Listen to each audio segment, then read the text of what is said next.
बहुत बारे स्टूडेंट्स के साथ में क्या होता है, सबकी एक कॉमन कंप्लेंट कि सर जब हम घर पे सॉल्व करते हैं ना तो हमसे सॉल्व हो जाता है, मॉक में नहीं होता। पर मॉक में नहीं होता। हाँ। So sir, are there any daily must do's for QT? हाँ, डेफिनेटली क्लैट के अंदर वी कांट गारंटी कि लेंदी आएगा या इजी आएगा, ये कोई गारंटी नहीं ले सकते। So sir, topic test, sessional test या मॉक टेस्ट, क्या सबसे ज्यादा इम्पोर्टेंट है? तीनों चीजें इंपॉर्टेंट है।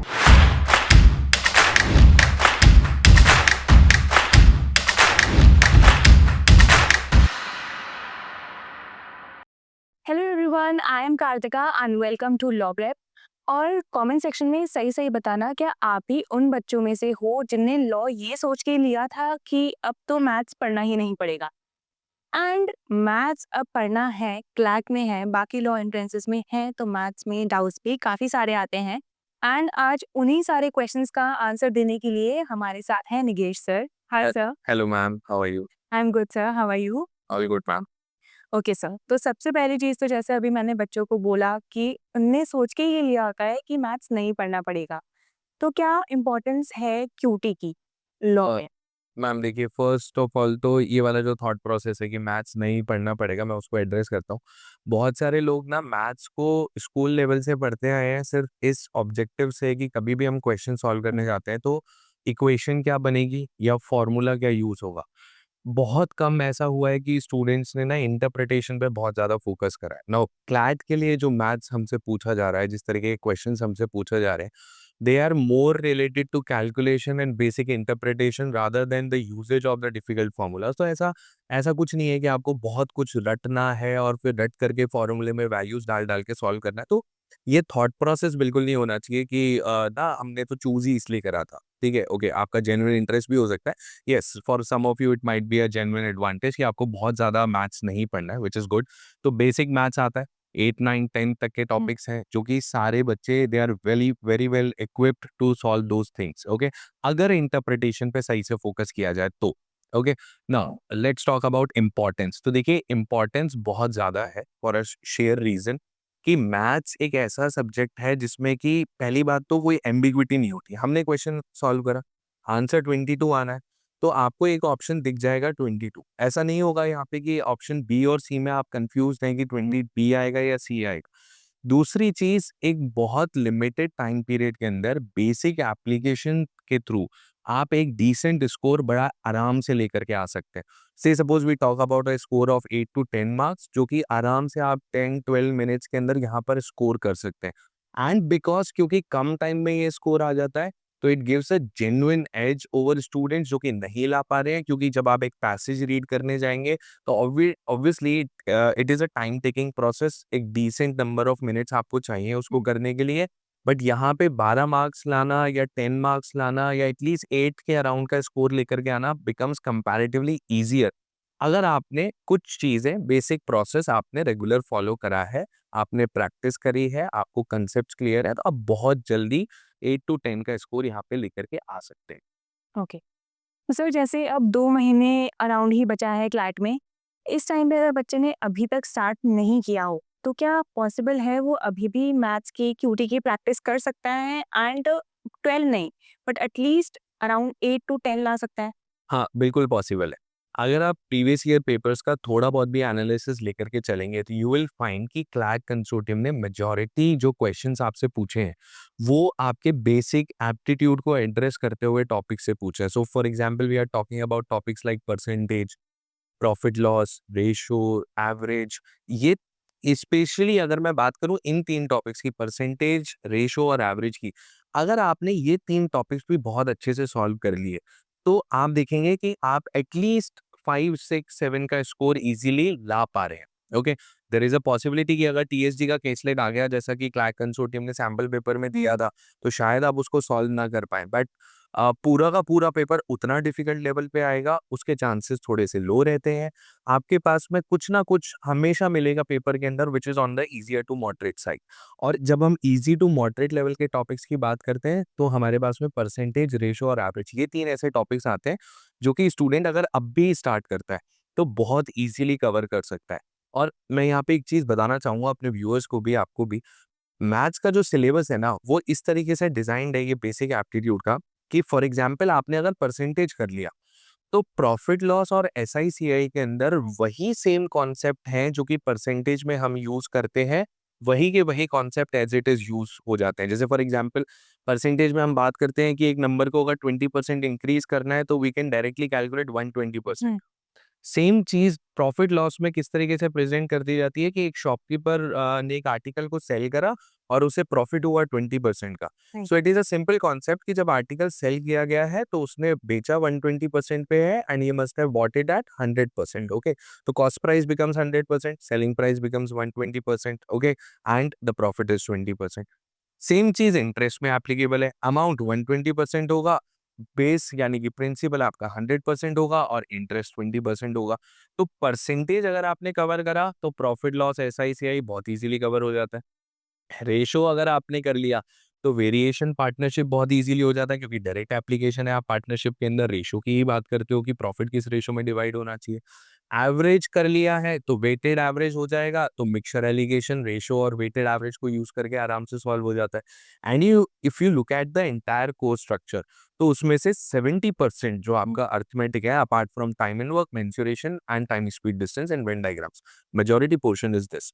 और अगर आप ट्रैक 2021 से लेकर के अभी तक के पेपर्स को एनालाइज करेंगे तो यू विल रियलाइज कि इसी पोर्शन में से हर साल रिपीटेडली हुँ, केसलेट्स बन करके आए। 2020 और सैंपल पेपर्स में यस दूसरे टॉपिक्स भी आए हैं, बट मेजॉरिटी चंक इसी में से आता है। And then it goes without saying कि अगर आपने जब ये 70% बच्चा पेपर कर लेता है या प्रिपेयर कर लेता है तो फिर कॉन्फिडेंस आपका इतना हाई होता है कि आप वो थोड़े से एडवांस लेवल के जो टॉपिक है, not actually advance in the you know you can say the proper language of mathematics, but yes CLAT के पॉइंट ऑफ व्यू से थोड़े से एडवांस लेवल के जो टॉपिक्स हैं वो भी आप इजीली करके आ जाते हो। तो यस, अगर किसी ने अभी स्टार्ट करा है, आप बेसिक पे फोकस कीजिए, आप परसेंटेज अपना पूरा प्रॉपर कवर कीजिए, आप रेशो कवर कीजिए, आप एवरेज कवर कीजिए, आपके लिए चीजें सॉर्ट होती हुई आपको दिखेंगी और बहुत आराम से किया जा सकता है। ठीक है, ओके। बट सर फिर भी बहुत सारे बच्चे होते हैं कि हम स्टार्ट ही नहीं कर पाते हैं, स्टार्ट करने से पहले ही डर जाते हैं कि नहीं बनेगा। ऐसी क्या ट्रिक हो सकती है जो वो बच्चे यूज़ कर सकते हैं कि at least they can push themselves above 5 और 6? देखिए, स्टार्ट करने से पहले डरने का कारण ये है, एक मेजर रीज़न ये है बिकॉज़ हम अपना अल्टीमेट गोल लेकर के चल रहे हैं कि हमें क्लैट में बहुत अच्छा स्कोर करें।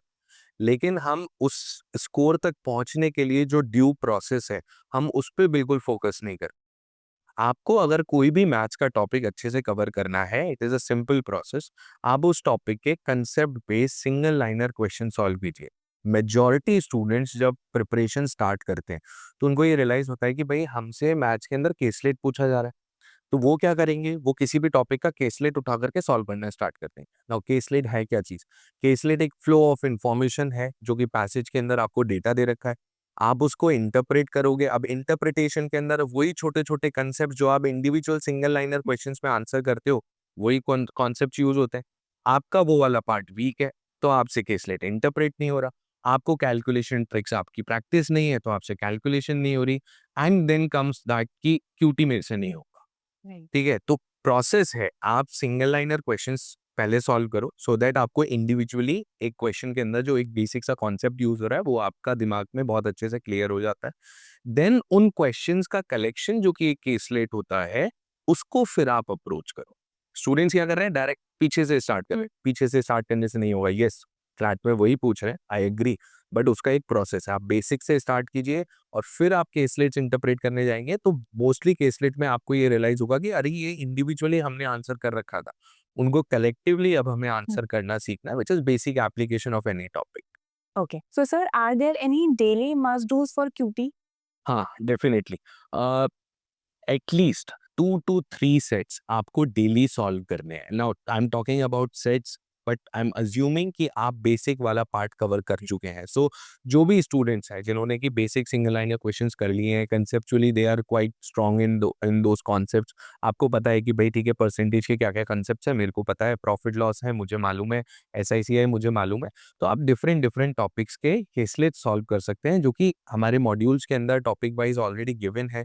तो आप उनको रिपीटेडली प्रैक्टिस कर सकते हैं।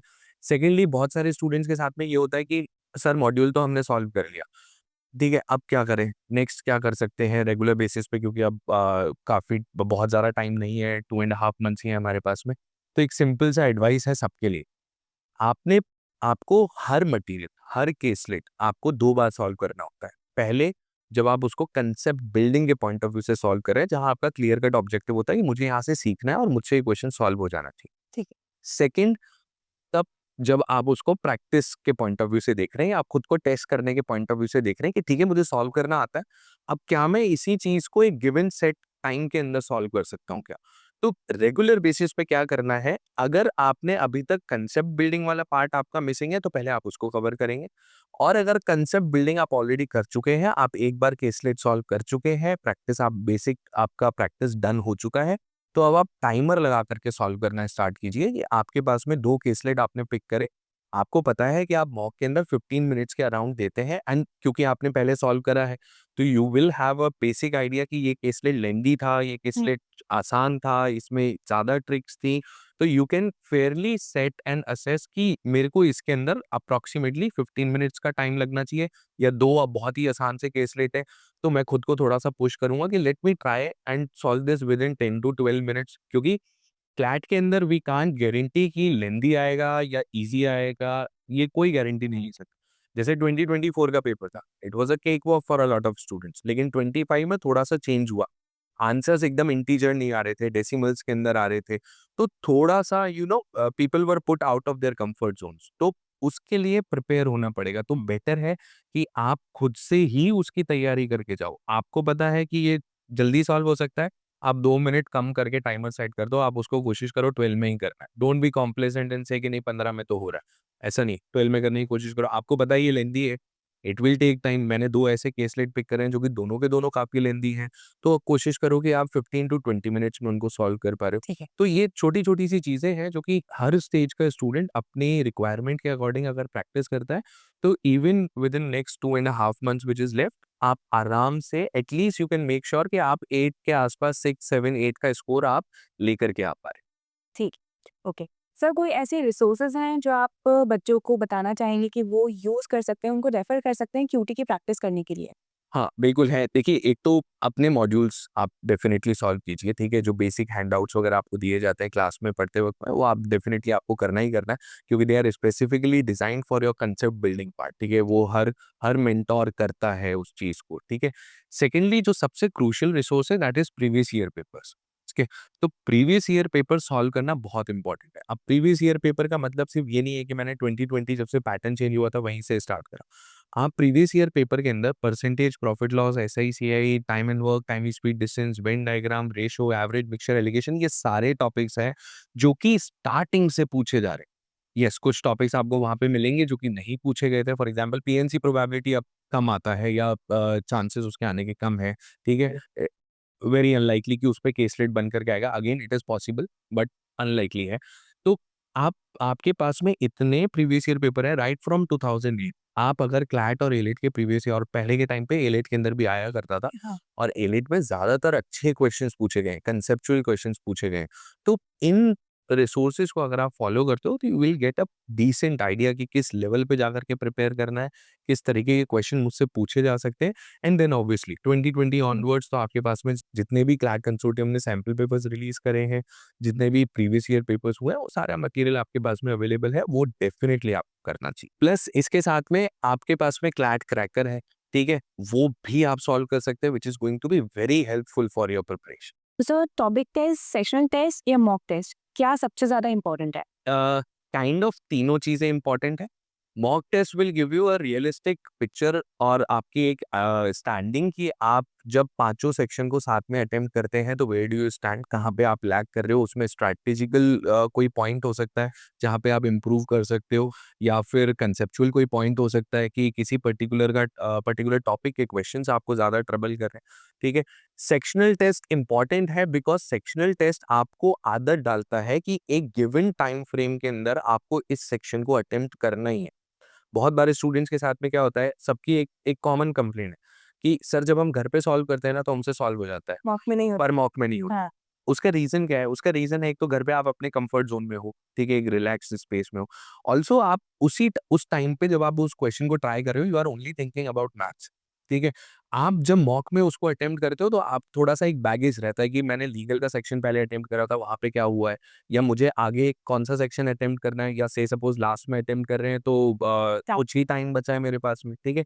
तो इन चीज़ों की प्रैक्टिस मॉक टेस्ट से होती है। दूसरी चीज़ घर पे सॉल्व करते वक़्त में ये भी होता है कि lot of times students don't keep a track of their time which they are taking hmm. To solve these questions, okay? तो सेक्शन टाइमिंग आपको फ़ोर्स करता है एक पर्टिकुलर टाइम लिमिट में उस सेक्शन को कंप्लीट करने के लिए। ठीक। कॉम्पिटिटिव एग्जाम मेरी नज़र में स्पेशली अगर मैं मैथ्स की बात करूँ, it is all about your practice, ठीक है? ये एक एक ट्रेनिंग प्रोसेस की तरह है। आप जिस तरीके से अपने ब्रेन को ट्रेन करोगे, वो उसी तरीके से वर्क करेगा एक्चुअल एग्जाम हुँ। में। तो अगर आपने रिपीटेडली सेक्शनल टेस्ट देकर के ट्रेन करा है कि मुझे 15 टू 20 मिनट्स में 12 क्वेश्चंस आंसर करने हैं या 15 मिनट्स के अंदर-अंदर मुझे आंसर करने हैं, तो उस वही चीज़ रिफ्लेक्ट होगी एक्चुअल एग्जाम के अंदर भी। ठीक। टॉपिक टेस्ट इंपॉर्टेंट है, कांसेप्चुअल क्लैरिटी। क्योंकि जब मैं एक टॉपिक का टेस्ट देता हूँ, तो मुझसे उस टॉपिक से रिलेटेड जितनी भी चीज़ें पूछी जा रही हैं, मुझे क्लियरली पता लगता है कि ये पर्टिकुलर टाइप के क्वेश्चन्स हैं, जहाँ पे कि मैं स्ट्रगल कर रहा हूँ, ये वाला पार्ट है जो मेरा अच्छा है। तो ऑल इन ऑल तीनों चीज़ें इंपॉर्टेंट है, डिफरेंट स्टेजेस पे होनी चाहिए। पहले टॉपिक टेस्ट कीजिए, सेक्शनल टेस्ट कीजिए एंड ऑब्वियसली आप फिर मॉक के लिए जाइए। ओके। सर मॉक में या क्लैट में कभी भी अगर कोई ऐसा डीआई आया कि बच्चे को नहीं समझ आ रहा है मुझे अटेम्प्ट करना चाहिए कि नहीं अटेम्प्ट करना चाहिए? अगर अटेम्प्ट किया तो मेरा टाइम चला जाएगा। ये कैसे आइडेंटिफ़ाई कर सकते हैं? देखिए इसका एक तो सिंपल सा तरीका है कि जब आप प्रैक्टिस करते हैं, ठीक है? तो आपको जब आप टीचर्स के पास में डाउट लेकर के जाते हो, तो ज़्यादातर स्टूडेंट्स के डाउट ये आते हैं, एक तो डाउट होता है कि मुझसे सॉल्व हुआ ही नहीं। हुँ। दूसरा स्टूडेंट्स का डाउट आता है कि सर ये मुझसे सॉल्व तो हो गया पर मेरे को टाइम बहुत ज़्यादा लगा। आप जब भी प्रैक्टिस कर रहे हैं, तो आप एक छोटा-सा ना नोट डाल के रखिए कि ये क्वेश्चन लेंथी था। अब जब आप किसी भी क्वेश्चन को लेकर के या किसी पर्टिकुलर सेट को लेकर के टीचर्स के पास में जाते हैं, तो टीचर्स भी उसके अंदर या टीचर्स के पास में 2 ऑप्शन होते हैं, या तो वो आपको उसको जल्दी करने का तरीका बताएँगे या फिर ये कहा जाएगा कि ये जेन्युइनली लेंथी है, ओके? तो ये जो जेन्युइनली लेंथी वाला पार्ट है ना, ये आइडेंटिफिकेशन बन जाता है कि अगर इस तरीके की चीज़ आई मेरे पास में, ठीक है? तो वो जेन्युइनली लेंथी होने वाली है, ठीक है? चाहे वो कैलकुलेशन से लेकर के हो सकती है या कंसेप्चुअली कुछ-कुछ स्पेसिफिक मैथ्स के अंदर क्वेश्चन होते हैं जिनको कि डायरेक्ट सॉल्व करने की ट्रिक्स नहीं है। वो इक्वेशन बन के ही सॉल्व होगा। राइट। तो वो जब आप प्रैक्टिस के टाइम पे एक कांस्टेंट विजिलेंस रखते हैं इन चीज़ों पे, वो धीरे-धीरे आदत बन जाती है। ओके? तो ऐसा नहीं है कि सिर्फ़ हमें देख कर के पता लग जाता है। इट्स ऑल अबाउट डेटा, हाँ। The way information is presented in the caselet. अब जैसे फॉर एग्ज़ाम्पल मैं कैलकुलेशन की बात करूँ, अगर मुझे नंबर्स दिख रहे हैं कि 100 के मल्टीपल में है, 50 के मल्टीपल्स में है, ठीक है? या लास्ट में 20, 30 ऐसे नंबर्स आ रहे हैं। परसेंटेज के अंदर मुझे दिख रहा है 20%, 30%, 50%, तो ऑल इन ऑल मुझे एक फेयर आइडिया लगता है कि यार यहाँ पे कैलकुलेशन बहुत ज़्यादा ट्रिकी नहीं होगी। हुँ। ज़्यादा चांसेस है कि नहीं होगी, ओके? दूसरा या फिर स्टैंडर्ड फ्रैक्शन मुझे दिख जाता है, तो मुझे एक आइडिया लग जाता है कि यार ये तो मुझे आता है, मैं 33.33 मुझे मालूम है 1/3 होगा, 14.28 मुझे मालूम है 1/7 होगा, I can easily crack it, okay? ठीक। लेकिन अगर मुझे बहुत एब्सर्ड कैलकुलेशन दिख रही है, फॉर एग्ज़ाम्पल मुझे परसेंटेज आपने दे दिया 28.946%, तो मुझे देख कर के थोड़ा-सा कॉशियस हो जाना चाहिए कि यहाँ पे कैलकुलेशन बिगड़ सकती है। हुँ। अब ये हो सकता है कि केसलेट के अंदर ऑल टुगेदर पूरे केसलेट हुँ। में हो, तो आपको चूज़ करना होगा कि 2 केसलेट हैं, आप प्रेफ़र कीजिए कि जो आपके कम्फ़र्ट ज़ोन में है, पहले आप उसको ट्राई करें, जिससे कि आपका मोराल हमेशा हाई रहेगा। और ठीक। बहुत बार ऐसा होता है, ज़्यादातर स्टूडेंट्स इससे रिलेट करेंगे कि जब हम कॉन्फिडेंट होते हैं, हमारा मोराल अच्छा होता है, तो या हाई होता है, तो हम थोड़े से मॉडरेट टू डिफ़िकल्ट साइड वाले क्वेश्चन भी ईज़िली कर जाते हैं। And the day when we are feeling low, जब हमारा मूड ऑफ है या बिल्कुल मन नहीं है करने का या तबीयत खराब है या whatever the reason is, okay, उस दिन आप इजी इजी चीजों को भी सेल्फ डाउट करते हो, वहां पे भी आप श्योरिटी के साथ में नहीं बोल पाते हो कि हाँ ये सही। ये सही। तो बहुत इंपॉर्टेंट है कि पिक करें। दूसरी चीज केसलेट के बीच में भी हो सकता है। कई बार ऐसा होता है कि 6 क्वेश्चन आपसे एक केसलेट में पूछे गए हैं, उसमें से कोई एक क्वेश्चन है जिसमें कि आपको दिख रहा है कि ये बहुत लेंथी होने वाला है, ठीक है? फॉर एग्जांपल मैंने कंपाउंड इंटरेस्ट का केसलेट डाला हुँ। है। कंपाउंड इंटरेस्ट के केसलेट में मैंने रेट ऑफ इंटरेस्ट 30% दे दिया और मैंने क्वार्टरली दे दिया, ठीक है? तो 30 को आप डिवाइड बाय 4 करेंगे, फिर आप मान लीजिए 2 साल का दे रखा है या 1 ईयर का भी दे रखा है, तो 4 बार, तो मुझे दिख रहा है कि सक्सेसिव थोड़ा-सा ट्रिकी हो सकता है। It hmm. It is trickier than it being 40% and then quarterly, तो 10-10 का सक्सेसिव हर बच्चे को याद है, हुँ। 46.41 हो जाएगा।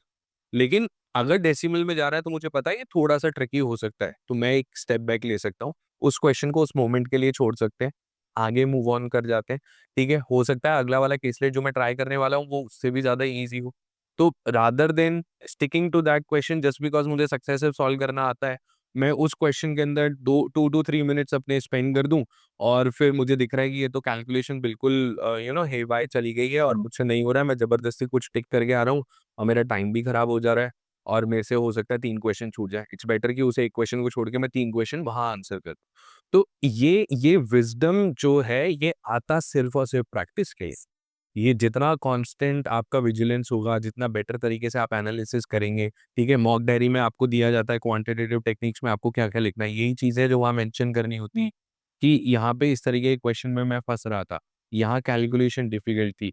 तो वो धीरे-धीरे करके विज़डम बिल्ड होना शुरू होता है एंड देन इवेंचुअली जब आप पेपर लिखते हैं, तो आपको एक आइडिया लगने लग जाता है कि इस तरीके की चीज़ें थोड़ी-सी डिफ़िकल्ट साइड पे होती हैं and this is in my ally, इसको मैं जल्दी सॉल्व कर ओके।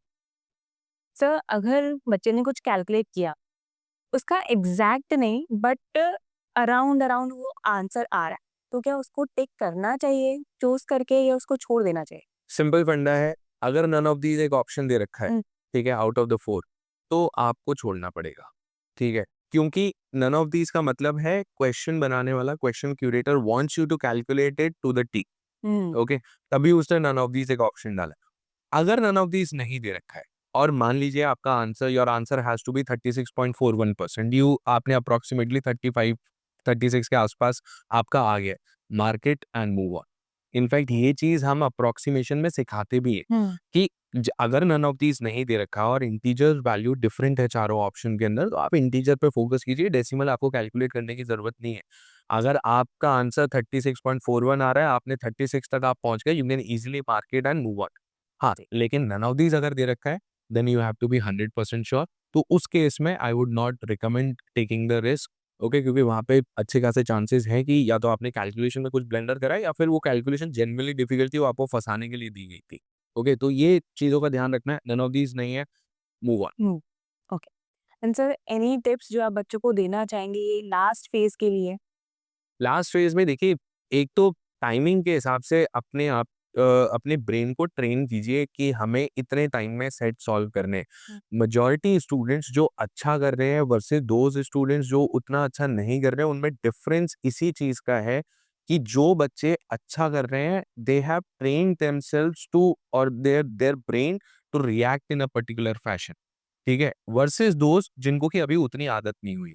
तो लास्ट 2 एंड हाफ मंथ्स के अंदर सबसे अच्छी चीज़ जो आप कर सकते हैं वो है आप अपना रिवीजन जब कर रहे हैं, चाहे आप पुराने मॉक्स दोबारा सॉल्व कर रहे हैं, आप अपने मॉड्यूल्स को दोबारा सॉल्व कर रहे हैं, आप प्रीवियस ईयर पेपर्स को सॉल्व कर रहे हैं, हर सेट, हर सेक्शन आपको हर बार आपको सेट टाइमिंग के हिसाब से सॉल्व करना है, ओके? दूसरी चीज़ सिली मिस्टेक्स जहाँ तक हो सकती है वहाँ तक अवॉइड कीजिए, okay? Stop getting carried away. बहुत सारे स्टूडेंट्स का मैथ्स अब कम का होता है, लेकिन कई सारे स्टूडेंट्स होते हैं हमारे जैसे जिनका मैथ्स अच्छा होता है, तो उनके साथ में ये होता है वो अपने ईगो पे ले जाते हैं। अरे! मैथ्स का सेट कैसे नहीं हुआ? मैथ्स तो मेरी तो अच्छी थी। ऐसा नहीं करना है। कई बार आपको जानबूझ करके फँसाने के लिए ऐसे सेट्स दिए जाते हैं, ऐसे क्वेश्चन्स दिए जाते हैं। तो इन चीज़ों का आइडिया रखते हुए, ध्यान रखते हुए प्रैक्टिस कीजिए और रेगुलर प्रैक्टिस रखनी है, दैट्स इट। ये नहीं कि लास्ट के yes I know legal GK dominating है, एग्रीड। आप ज़्यादा प्रैक्टिस उसकी करेंगे, बहुत बिल्कुल करनी भी चाहिए, डेफ़िनिटली ज़रूरी है। लेकिन मैथ्स की भी चाहे आप 2-2 3-3 सेट्स ही सॉल्व कर रहे हैं रेगुलर बेसिस पे, करते रहिए because as I said earlier आदत है, वो आदत आपकी बनी रहनी चाहिए। ठीक है, ठीक है। So thank you so much for your time sir. And students और भी अगर कोई डाउट्स हों क्यूटी के related then do let us know in the comment sections below.